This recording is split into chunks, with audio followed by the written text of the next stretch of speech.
नमस्कार. महाराष्ट्र योजना कॉर्नरमध्ये आपल्या सर्वांचे स्वागत आहे. आजच्या व्हिडिओच्या माध्यमातून आपण बघणार आहोत की पीक विमा कधी मिळणार आहेत. मे गेला, अगदी जून महिना देखील संपत आला, तरीसुद्धा पीक विम्याचं वितरण नाही. नवे पीक विमा मंजूर झालाय की नाही याबद्दलच्या सुद्धा अपडेट समोर आलेत नाही. त्यांच्यामुळे शेतकऱ्यांच्या मनांमध्ये पडलेला हा प्रश्न आहे की पीक विमा तरी कधी मिळणार आहे. याचबरोबर बऱ्याच साऱ्या भागांमध्ये जिथे बेस किंवा पोस्ट हार्वेस्टचा पीक विमा मंजूर झालेला आहे, त्या भागांमध्ये सुद्धा पीक विम्याच्या कंपनीचं प्रतिनिधीच्या माध्यमातून किंवा संपर्क क्रमांकाच्या माध्यमातून संपर्क केल्यानंतर राज्य शासनाच्या माध्यमातून निधी उपलब्ध करून दिल्यानंतर पीक विमा येणार असं सांगितलं जात आहे. यांच्यामुळे शेतकऱ्यांमध्ये गोंधळाची स्थिती निर्माण झालेली आहे की नेमका शासनाच्या माध्यमातून निधी तरी कोणता दिला जाणार आहे. काही ठिकाणी सांगितलं जातं की पहिला हप्ता काही दिवसात सांगितलं जातं, तर दुसरा हप्ता काही दिवसात ठिकाणी सांगितलं जातं.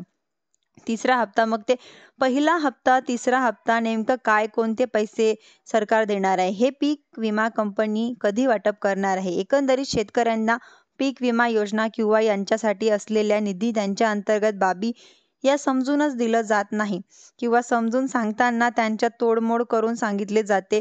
तरी बाबी या आता समजा राजकारणी असतील तर जे सत्ताधारी असतील वेगवेगळ्या पद्धतीच्या योजना व विरोधक असतील वेगवेगळ्या पद्धतीने सांगतात आणि शेतकऱ्यांमध्ये एक संभ्रमाचं वातावरण निर्माण झालेलं आहे. ज्यात एकंदरीत आपण जर पाहिलं तर पीक विमा योजना राबवली जात असताना सुरुवातीच्या काळांमध्ये पीक विमा कंपन्यांना पहिला हा वितरित केला जातो. अंमलबजावणीचा खर्च म्हणून किंवा एकंदरीत गेल्या वर्षी जे काही पीक विमा योजनेच्या अंतर्गत निधी वित्त न करण्याचा आलेला होता त्या निधीच्या 80% व 50% म्हणजे एकंदरीत योजनेचा आपण पाहिलं तर 40% निधी हा सुरुवातीला पहिला टप्पामधून दिला जातो. 2024 साठीचा सुद्धा जवळजवळ 1255 कोटी रुपये समायोजना करून उर्वरित काही पैसा हा पहिल्या हप्त्यापोटी वितरण करण्यात आला. त्यांच्यानंतर दुसरा हप्ता देण्यात आला. दुसऱ्या हप्त्याचं वितरण करण्यात आलं. दुसरा हप्ता कधी देण्यात येतो की पीक विमा कंपन्याला म्हणजे पीक विमा कंपन्यांचं वाटप करण्यासाठी आवश्यक ज्या काही मागण्या असतात, ज्या अनुषंगाने व त्या पार्श्वभूमीवरती पीक विमा पहिला हप्ता ज्यावेळेस येतो त्यांच्या माध्यमातून शेतकऱ्यांना अग्रिम वाटप करण्यासाठी तरतूद असते. दुसरा हप्ता ज्यावेळी जातो त्यावेळी शेतकऱ्यांना लोकलचे क्लेम असतील व एल्वेजचा किंवा पोस्ट हार्वेस्टचा जो क्लेम असेल तो दिला जातो. त्यानंतर व्यतिरिक्त काही आणखीन असेल तर तिसऱ्या हप्त्यांमधून दिलं जातं. तिसरा हप्ता म्हणजे उर्वरित हिस्सा जो काही 20% आसपासची रक्कम असते.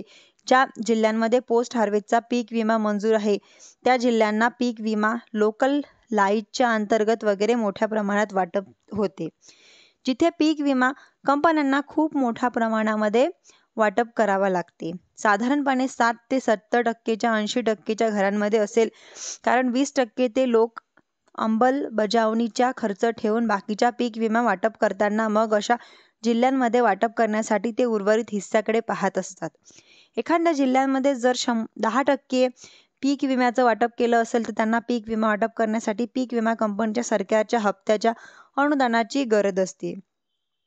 हे सांगणं चूक आहे. आता उदाहरणार्थ आपण सोलापूर सारखं उदाहरण घेतलं होतं की जिल्ह्यांमध्ये मोठ्या प्रमाणात मंजूर झालेलं सांगितलं जात आहे. वाटपाची जी रक्कम आहे ती रक्कम एकंदरीत वितरित करण्यात आलेली रक्कम यांच्यामध्ये खूप डिफरन्स आहे. म्हणजे त्यांच्यामध्ये सोलापूर मंजूर झालेलं आहे ज्यामध्ये हप्ते मंजूर वितरित करण्यात आलेले आहे, त्यातूनच ही वाटप केला जाऊ शकते. परंतु तरी देखील निधीचं कारण सांगितलं जात आहे की ज्यामध्ये उर्वरित हिस्सा राज्य शासनाच्या माध्यमातून दिल्यानंतर लोकलाईटचे जे काही पैसे बाकी असतील ते कुठे ग्रीनमधून तर शेतकरी बाकी असतील तर किंवा पोस्ट हार्वेस्टच्या कुठे थोडाफार मंजूर असेल तो दिला जातो. परंतु त्यांच्यानंतर सुद्धा पीक विमा कंपन्यांच्या लावेस पीक विमा वाटप करण्यासाठी शासनाकडे बोट दाखवलं जातं. कारण जी काही पीक विमा योजना राबवली जाते ती कप अँड कप मॉडेल अर्थात 80 ते 110च्या प्रमाणानुसार राबवण्यातला 80% पेक्षा कमी असेल तर 20% कंपन्यांच्या अंमलबजावणीसाठी खर्च आणि उर्वरित पैसे राज्य शासनाला परंतु 110% पेक्षा जास्त नुकसान असेल तर पीक विमा कंपनीच्या माध्यमातून 110% पर्यंत वाटप करणं उर्वरित राज्य शासनाकडून घेणं. आता या कंपन्यांच्या काय करतील? जर समजा एखाद्या जिल्ह्यांमध्ये ईल्ड वेजचा पीक विमा मंजूर झाला असेल तर त्यांची रक्कम जर 100%च्या पुढे जात असेल तर जोपर्यंत राज्य सरकार पुढे देत नाही तोपर्यंत त्या जिल्ह्यांमध्ये पीक विमा वाटप होत नाही. म्हणजेच की एकंदरीत राज्य शासनाचा हप्ता येणं हे फक्त सांगितलं जाणार आहे. सध्याच्या स्थितीला मंजूर दाखवलं त्यांनी, म्हणजेच की पीक विमा कंपन्यांनी, की अशा प्रकारे या जिल्ह्यांमध्ये शेतकऱ्यांचा पीक विमा मंजूर केलेला आहे. अमुक कोटींचा मागणी सरकारकडे केलेली आहे. दिलं नाही म्हणून असे वाटप करण्यात आले आहे. तशा प्रकारची कुठली माहिती जिल्हा कृषी अधीक्षकांच्या माध्यमातून दिली जात नाही. तर तिसरा हप्ता आशा करूया की जून महिन्यातच येतो. साधारणपणे 12 ते 18 जून ते 20 जूनच्या दरम्यान दिला जातो. पण आता पाहिलेलं आहे की 20, 21, 22 जून आली तरीही आशा करूया की पीक विमा कंपनीचा जो पीक विमा योजनेचा पुढचा GR यायचा आहे तो येण्यापूर्वी वितरण केलं जाणार आहे. धन्यवाद.